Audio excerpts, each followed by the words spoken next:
Fearing a link between our robots and the harvesters, anti-robot fanaticism is sweeping across the galaxy, resulting in widespread robot culls, or a robot genocide, as the spokesperson of the AI embassy called it. Today on the Comic Book Report, Descender, Volume 1, 10 Stars. Stick around and check it out.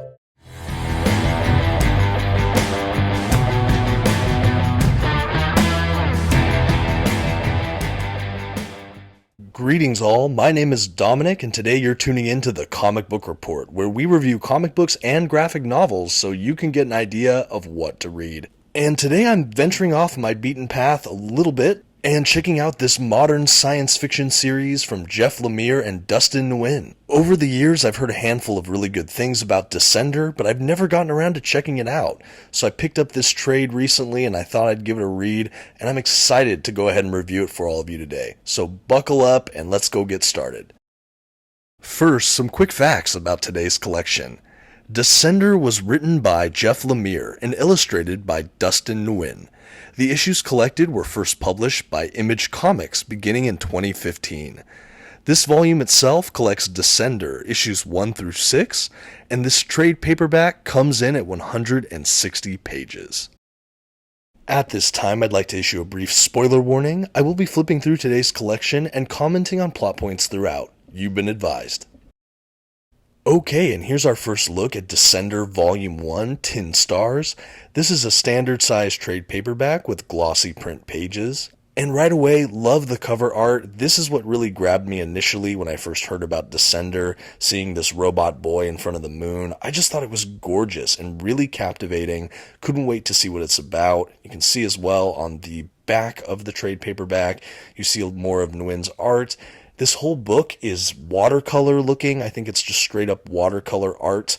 And honestly, that took me a second to really click into, do I enjoy this? Do I not enjoy this? But I'd say by issue 2 or 3, I was completely spellbound. I think that the art style fits the narrative so well. I totally understand what they were going for with this art, and it just kind of works once you really get into the rhythm of the series. I don't know about all of you, but I get particularly excited when I find an indie series that I really like, that I'm just gripped by. As much as I will always be a fan of the big two, Marvel and DC, I'm going to be a fanboy for life, and I love the superhero genre. But when I can find an indie title that isn't about superheroes, it's always nice. It lends a diversity to my collection, and it kind of spices up my comic book reading, if that makes sense.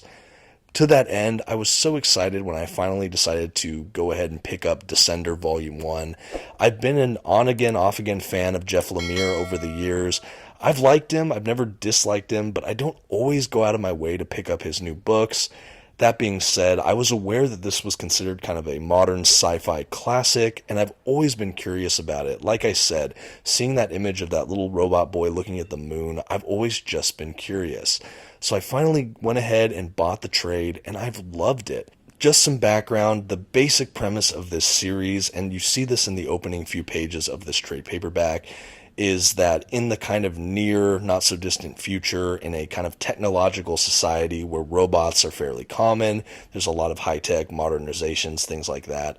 Out of nowhere, these gigantic robotic monster creatures show up and just start wiping out like the cities and wiping out, going after the planet, and it's just crazy. There's pandemonium. It's just like a massive scale terrorist attack, and then the robot things just disappear.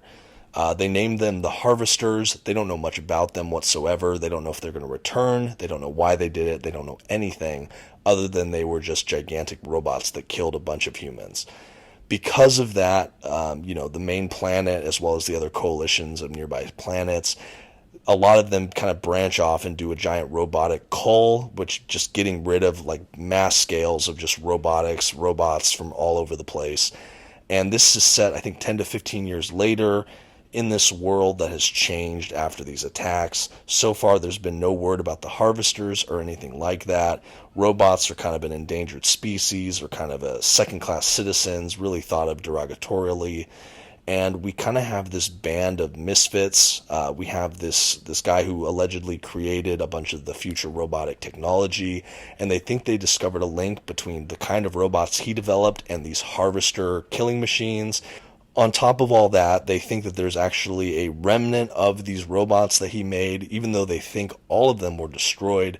There seems to be one left, and that's this Tim series, like little boy robot. And they find this robot on a like mining colony, and this whole storyline follows that group of people trying to get the scientist and find the robot.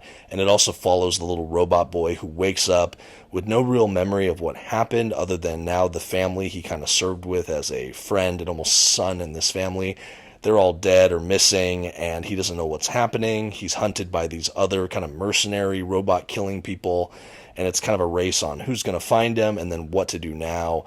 Can they find out anything about the harvesters, kind of the greater conspiracies and mysteries, and along the way there's just a ton of science fiction adventure tropes, things like that. So that's really the bare bones kind of synopsis of the plotline of this first volume. There's of course more ins and outs, things develop, but that's really all you need to kind of get a framework of what we're talking about here. And beyond that, all I really have left to say about the writing is that Jeff Lemire really crafts something pretty spectacular here as far as just the scope of the narrative and the just breadth of what he's built here. Like fantasy, I think good science fiction can be intensely world-building focused, and he's definitely crafted that here with the kind of coalition of planets they talk about, the different societies, the histories of the robot attacks and the robot culls, and kind of the societal changes and what we're, like the world we're dropped into in this series is really spectacular. And there's a lot that we learn in this volume without feeling like we have a bunch of exposition just dumped on us. Lemire really does a lot of showing, not telling. There are spaces for exposition dumps, but they're kind of masked pretty well, and everything just felt very not pushy, but super informative as we went, and I just thought that was expertly done. On top of that, I think that there is such a just solid character base and foundation in this. Almost every character they introduced I was interested in or really enjoyed.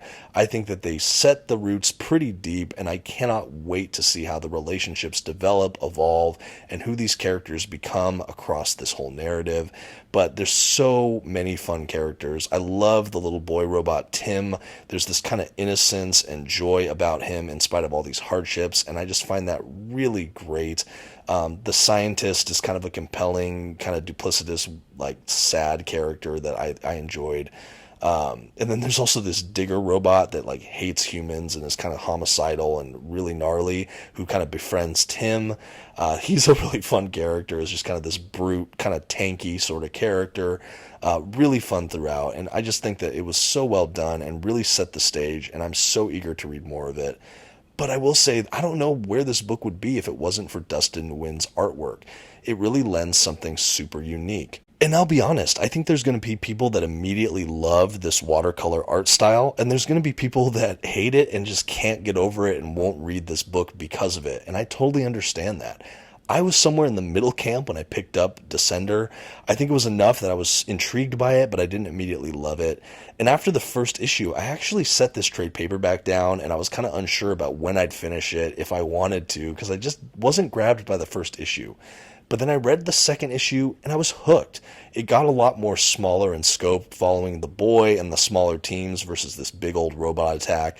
It went character focused, and at that point too, the settings felt a little more intimate. I think that I got to see more of them unpacking that watercolor style, and the work really began to work for me. I really started to click into the character models we see through the watercolor art, and I just loved it. It became something that was super unique and distinctive, and throughout the volume, it just became less and less off-putting to me. And by the end of this volume, I was just so eager to see more of that art, read more of this story, and that's just a great place to be after finishing a volume 1.